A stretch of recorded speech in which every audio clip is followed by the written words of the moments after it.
십자가에 달리기 위해서 예루살렘 성에 입성하신 것을 기념하는 종려주일입니다.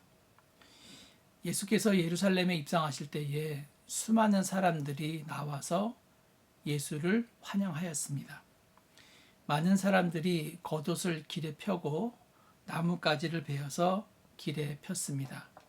그리고 호산나 다윗의 자손이여 찬송하리로다. 주의 이름으로 오시는 이여 가장 높은 곳에서 호산나, 이렇게 하면서 예수를 환영했습니다. 하지만 그들은 채 일주일도 되지 않아서 예수에 대한 지지를 철회하였습니다. 빌라도가 무리에게 예수와 바라바 중에서 한 명을 선택하라고 할 때 그들은 지체하지 않고 바라바를 선택했습니다. 그리고 무리는 예수께서 십자가에 못 박혀 달려 돌아가실 때 저주했습니다.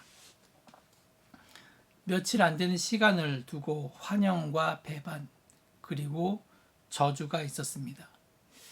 왜 이런 일이 벌어진 것일까요? 이 모든 일은 무리가 예수를 알긴 알지만 정확히 알지 못했기 때문에 벌어진 일입니다. 예루살렘 입성 당시만 해도 무리는 예수를 메시아로 알았지만 무리는 그들이 보고 싶은 것만 보았고 예수께서 왜 이 땅에 오셔야 했는지, 또 예수께서 왜 예루살렘 성에 입성하셔야 했는지 그것까지는 모르고 있었습니다. 쉽게 말해서 예수의 진면목을 그들이 알지 못했기 때문에 무리는 예수를 쉽게 포기해 버린 것입니다. 이미 여러 차례 제가 설교에서 말씀을 드렸지만 그 당시 사람들이 메시아를 기다린 이유가 있었습니다. 내심 기대하고 있던 것이 있었는데 그 기대가 이루어지지 않으니까 곧바로 지지를 철회하고 저주를 퍼부었습니다. 종려주의를 보내며 우리는 예수를 버린 무리를 반면교사 삼아야 합니다. 우리도 그들처럼 예수에 대해서 제대로 모르거나 내 마음에 기대한 것이 이루어지지 않을 때 언제든지 예수를 포기할 수 있기 때문입니다. 그래서 오늘은 예수, 즉 그리스도에 대해 아는 것에 대해서 생각해 보겠습니다. 자, 우선 먼저요. 알다, 아는 것, 이것에 대해서 먼저 좀 생각을 해 보겠습니다. 우리가 무엇에 대해서 안다라고 할 때는요, 지식적인 측면이 강합니다. 그리고 일방적으로 아는 경우도 많습니다. 우리가 흔히 하는 농담이 있죠. 제가 문재인 대통령을 잘 압니다. 그런데 문제는 문재인 대통령이 저를 모른다는 것이죠. 제가 문재인 대통령을 안다고 할 때는요, 일방적이고 또 지식적인 수준에서 아는 것입니다. 고향이 어디이고 나이가 몇 살이며 부인이 누구인지 이런 수준입니다. 이런 지식은요, 사람과 사람 사이에서 아무런 관계가 없습니다. 하지만 대통령 부인이 문재인 대통령에 대해서 안다고 할 때는 지식적인 차원이 아니라 대통령과의 깊은 관계에서 나온 것입니다. 성경에서 안다, 알다, 이 개념이 바로 이런 수준입니다. 히브리어에서 알다에 해당하는 단어는요, 야다입니다. 근데 이 야다라는 말은 단순히 지식적인 차원의 그런 개념이 아닙니다. 대표적으로 이 야다라는 말이 언제 쓰이냐면요, 아담이 하와를 알았다, 즉 남자가 여자를 알았다라고 할 때 이 야다라는 말이 쓰이고 있습니다. 여러분, 이것은 무엇입니까? 어떤 경험을 통해서 알았다는 것입니다. 경험적으로, 구체적으로 아주 밀접하게 알았다는 말입니다. 또한 내가 하나님을 알았다라고 할 때의 의미는요, 내가 하나님을 전적으로 신뢰한다는 의미이고, 반대로 하나님께서 나를 알았다라고 할 때는 하나님께서 나를 지키시고 보호하신다는 의미입니다. 이렇게 보면 우리가 안다는 의미와 성경에서 안다라는 개념이 큰 차이가 있다는 것을 우리가 알 수 있습니다. 그러면 한번 우리가 생각을 해보겠습니다. 우리는 예수를 알고 있습니까? 혹시나 우리의 지식이 예루살렘의 무리와 같이 피상적인 상태에 머무르고 있지는 않습니까? 우리가 안다는 개념을 이해했다면 그리스도를 아는 것은요, 결코 쉬운 일이 아니고 또 신자로서 매우 중요한 일이라는 것을 우리가 알 수 있습니다.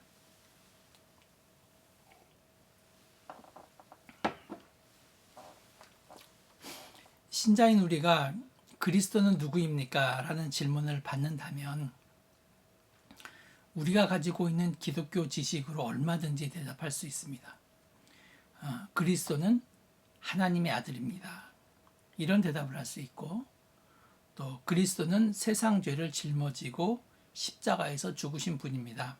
이런 식으로도 대답할 수 있습니다. 이런 답들은요, 성경적 배경으로 보면 모두 다 정답입니다. 마가복음 8장 29절부터 33절까지의 말씀을 보겠습니다. 마가복음 8장 29절에서 33절까지의 말씀입니다. 또 물으시되 너희는 나를 누구라 하느냐? 베드로가 대답하여 이르되 주는 그리스도 신이이다 하매 이에 자기의 일을 아무에게도 말하지 말라 경고하시고 인자가 많은 고난을 받고 장로들과 대제사장자들과 서기관들에게 버림받아 죽임을 당하고 사흘 만에 살아나야 할 것을 빌어서 그들에게 가르치시되 드러내놓고 이 말씀을 하시니 베드로가 예수를 붙들고 항변하매 예수께서 돌이키사 제자들을 보시며 베드로를 꾸짖어 이르시되 사탄아 내 뒤로 물러가라 내가 하나님의 일을 생각하지 아니하고 도리어 사람의 일을 생각하는도다 하시고, 여러분 이렇게 말씀하고 있습니다. 마가복음 8장에서 예수께서 제자들에게 너희는 나를 누구라 하느냐 이렇게 물으셨습니다. 이 예수의 질문에 베드로가 주는 그리스도 이렇게 답을 했습니다. 같은 말씀을 전하는 마태복음 16장 16절 말씀을 보면 주는 그리스도시요 살아계신 하나님의 아들입니다. 이렇게 답하고 있습니다. 이 답들은 모두 100점짜리 답입니다. 베드로는 아주 정확하게 예수에 대해서 잘 알고 있습니다. 그러기에 예수를 그리스도라고 살아계신 하나님의 아들이라고 고백할 수 있는 것 아니겠습니까? 하지만 그 고백 이후에 예수께서 고난을 받고 장로들과 대제사장들에게 버림받아 죽임을 당하고 사흘 만에 다시 살아나실 것을 가르치시자 베드로는 예수를 붙들고 항변했다 이렇게 이야기하고 있습니다.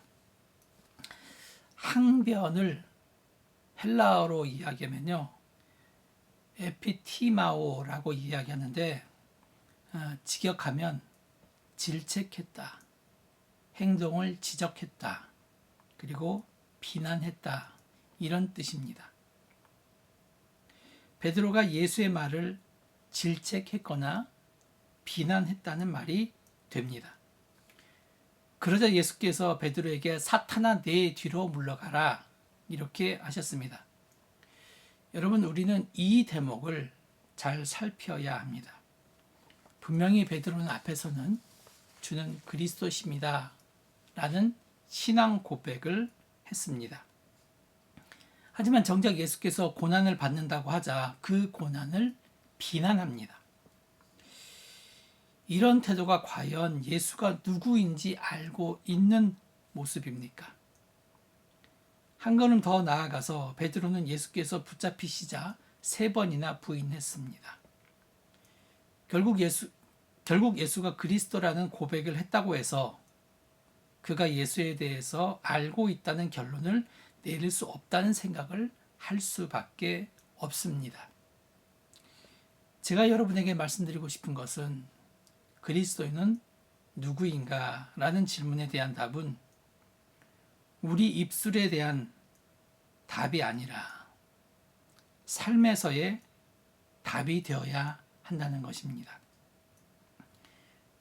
우리가 그리스도에 대한 신앙 고백을 한다면 그 신앙 고백은 그리스도에게 순종하는 것이 되어야 합니다. 그러므로 신자의 고백은 곧 삶과 연결되는 것이며 고백이 참되다면 그 고백은 삶에서 열매로 보일 것입니다. 그러므로 그리스도가 누구인가에 대한 고백은요, 우리의 삶으로도 일치되어야 합니다. 만약 삶과 일치되지 못하는 고백이라고 하면 그것은 죽은 고백일 수밖에 없음을 알아야 합니다. 제가 이런 말씀을 드리는 것은 신자라면 누구나 그리스도가 누구인가에 대해서 쉽게 답하고 또 알고 있다고 여기겠지만 그 삶이 하나하나를 점검해 볼 때 자신의 입술로 고백과 그리고 삶이 별개의 모습으로 드러나는 경우가 많기 때문입니다. 그러면서 나는 그리스도가 누구인가를 안다는 것 때문에 자신이 그리스도에 대해서 바른 신앙 고백을 하고 있으며 또 그리스도를 안다고 착각할 수도 있습니다. 자, 그러면 오늘 말씀에 나오는 사마리아 여인은 어떻습니까? 오늘 말씀에 나오는 사마리아 여인은요, 예수를 제대로 알지 못하는 사람입니다. 이 여인은 예수를 어설프게라도 아는 것이 아니라 예수 자체에 대해서 모르고 있는 사람입니다. 예수께서 물 좀 달라고 하자 오늘 말씀해 보면 당신은 유대인으로서 어찌하여 사마리아 여인에게 물을 달라고 하느냐 이렇게 따지는 투로 이야기하고 있습니다. 사마리아 여인은요, 지금 예수에게 유대인이라고 칭하고 있습니다. 랍비 혹은 선생님 이런 단어를 쓸 수도 있었습니다. 하지만 유대인이라고 말하는 것으로 보아서 사마리아 여인은 예수에 대한 이해가 전혀 없다는 것을 잘 보여주고 있습니다. 또한 10절에서도 예수께서 내게 물 좀 달라 하는 이가 누구인 줄 알았더라면 이렇게 말씀하는 것으로 봐서 이 여인은 예수에 대한 정보와 지식이 전혀 없다는 것을 우리가 알 수 있습니다. 근데 또 한편으로 생각해 보면요, 사마리아 여인이 단순히 예수에 대한 정보가 없었기 때문에 예수를 알아보지 못했다고만은 할 수 없습니다. 여러분, 우리는요, 믿는 무언가가 있을 때는요, 다른 것에 크게 신경 쓰지 않습니다. 이 여인이 믿는 무엇인가가 있었기에 예수를 알아볼 필요조차 없을 수도 있다는 것입니다. 자, 12절 말씀해 보면 우리 조상 야곱이 이 우물을 우리에게 주었고 또 여기서 자기와 자기 아들들과 짐승이 다 먹었으니 당신이 야곱보다 더 크니까 이렇게 이야기하고 있습니다. 이 말씀을 잘 이해해야 할 필요가 있습니다. 10절에서 예수께서 내가 만일 하나님의 선물과 또 내게 물 좀 달라 하는 이가 누구인 줄 알았더라면 내가 그에게 구하였을 것이요 그가 생수를 내게 주었으리라. 이 말씀을 하자 12절에서 이야기하면서 당신이 야곱보다 뛰어난 존재냐 이렇게 이야기하고 있다는 것입니다. 이 여인은 지금 예수께서 말씀하시는 생수를 야곱의 우물과 비교하면서 이야기하고 있습니다. 야곱의 우물이란 것은요, 야곱 때부터 내려온 우물을 이야기합니다. 아브라함의 아들인 야곱의 우물이 자기들에게 있다는 것은 사마리아 사람들에게도 유대인만큼 종교적 전통을 가지고 있다는 것을 뜻합니다. 사마리아 여인이 야곱의 우물을 언급한 것은 자신들에게도 있는 귀한 전통의 우물에서 난 물보다 예수께서 주고자 한 물이 더 귀한가? 이것을 묻고 있습니다. 그래서 당신이 야곱보다 크니까 이렇게 이야기하고 있다는 것입니다. 믿는 구석이 있기에 다른 더 귀중한 것이 바로 눈앞에 있음에도 불구하고 그것을 제대로 바라보지 못하고 있습니다. 물론 예수께서 말씀하시는 생수는 야곱의 우물에서 나는 물과 비교할 수 없습니다. 그런데 사마리아인은 예수께서 말씀하시는 생수를 자신들이 마시는 물의 수준에서 비교하고 있습니다. 그래서 우리에게 이미 귀한 물이 있기 때문에 당신이 주는 물은 필요 없다. 이런 식의 말을 하고 있는 것입니다. 만약 여인에게 물이 전혀 없다면요, 예수께서 말씀하시는 생수에 큰 관심을 두었을지 모릅니다. 그러나 자신들에게는 물이 있기에, 그것도 보통 물이 아니라 과거 조상 때부터 대대로 내려오는 믿음의 조상의 물이었기 때문에 또 다른 물이 필요 없다는 것입니다. 여러분, 이것이 인간의 한계라고 말할 수 있습니다. 인간은 자신이 인식하고 있는 범위 안에서만 이해할 수 있기 때문입니다. 우리가 잘 아는 동화 중에 피노키오가 있습니다. 피노키오는 나무로 만든 인형이지만 사람처럼 말을 하고 움직입니다. 이런 피노키오의 특징은 뭐냐면 우리가 잘 아는 대로 거짓말을 하면 이 코가 이렇게 길어진다는 것이죠. 그렇게 피노키오가 하는 거짓말은 쉽게 드러납니다. 그러니 피노키오는 거짓말을 하고 싶어도 마음껏 할 수 없습니다. 어느 날 피노키오가 동물원에 갔습니다. 동물원에서 수많은 동물을 보다가 피노키오가 한 동물 앞에 오랫동안 서 있었습니다. 피노키오는 그 동물을 보고 무척이나 좋아했습니다. 여러분, 그 동물이 혹시 뭔지 아시겠어요? 피노키오가 굉장히 좋아했던 동물. 예, 그것은 코끼리입니다. 피노키오는 코끼리를 보면서 이런 생각했습니다. 야, 이 녀석은 도대체 얼마나 거짓말을 많이 한 거야? 나보다 훨씬 거짓말을 많이 하는 녀석이잖아. 이런 생각을 했다고 합니다. 여러분, 이것은 실제로 피노키오의 그 동화 속에 나오는 이야기가 아닙니다. 사람들이 재미있게 웃어보자고 지어낸 이야기입니다. 그러나 이 이야기 속에서 발견할 수 있는 사실이 하나 있습니다. 그것은 피노키오가 철저히 자신의 눈으로 코끼리를 보고 있다는 것입니다. 아마 코끼리 코를 보고 코가 길다고 하는 사람은 있어도 거짓말을 많이 한다고 하는 사람은 어디에도 없습니다. 오직 피노키오만이 그런 생각을 할 수 있습니다.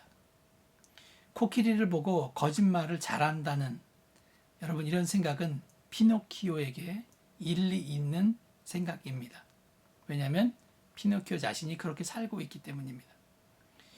피노키오가 거짓말을 할 때에 코가 길어지지 않았다면 이런 생각을 하지 않았을 것입니다. 피노키오는 철저히 자신이 인식하고 있는 범위 안에서만 이해하고 있습니다. 그렇다면 과연 피노키오만 그럴까요? 오늘 말씀에 나오는 사마리아인 역시 그렇게 하고 있으며 더 나아가 우리 역시 이와 같습니다. 예수를 안다고 하지만 자신이 인식하고 있는 범위 안에서만 이해하고 있다는 것이죠. 내가 이해하는 범위 안에서만 예수를 이해할 때는요, 우리가 예수를 배반한 무리와 같이 될 가능성이 상당히 많습니다. 그래서 사람은 때로는 껍데기를 깨고 새로운 세상으로 나가야 합니다. 애벌레가 나비가 되기 위해서 탈피해야 하고 병아리가 되기 위해서는요, 계란 껍데기를 깨고 나와야 합니다. 사실 자신의 인식 범위를 확장시킨다는 것은요, 쉬운 일이 아닙니다. 왜냐하면 사람에게는 보호 본능이 있기 때문입니다. 사람은 보호 본능이 있기에 새로운 곳으로 나가거나 기존의 지식을 버리는 것, 여러분, 이것을 쉽게 하지 못합니다. 왜냐하면 내 모든 존재의 근거가 무너진다고 생각하기 때문이죠. 그래서 때로는 충격요법이 필요합니다. 오늘 말씀에 보면 예수께서 여인에게 남편을 불러오라 그렇게 이야기합니다. 지금까지 대화의 핵심은 바로 물, 생수에 있었는데 예수께서 갑자기 16절에서 남편을 불러오라 그렇게 이야기를 합니다. 예수는 지금 여인의 가지고 있는 문제의 핵심을 찌르면서 사마리아 여인이 진정으로 구해야 할 것이 무엇인가를 알게 하고 있습니다. 남편을 불러오라는 예수의 말씀에 여인은 남편이 없다고 그렇게 이야기합니다. 그리고 예수께서 18절에서 너에게 남편 5이 있었고 지금까지 있는 자도 내 남편이 아니니 내 말이 참되도다 이렇게 말씀하십니다.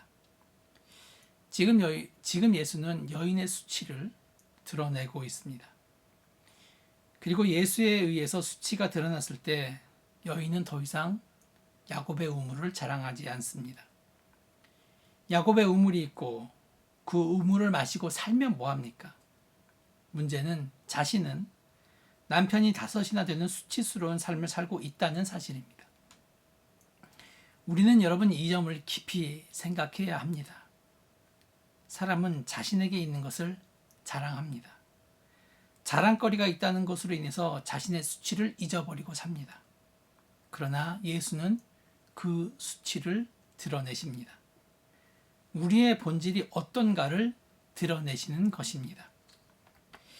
지금까지 사마리아 여인은 자신의 본질에 대해서 일부러 무관심했습니다. 그에게는 야곱의 우물처럼 무엇인가 내세울 것이 있으면 되는 삶이었습니다. 그래서 그동안 남편이 5이나 있었는지도 모릅니다. 하지만 본질은 그런 것으로 채워지지 않습니다.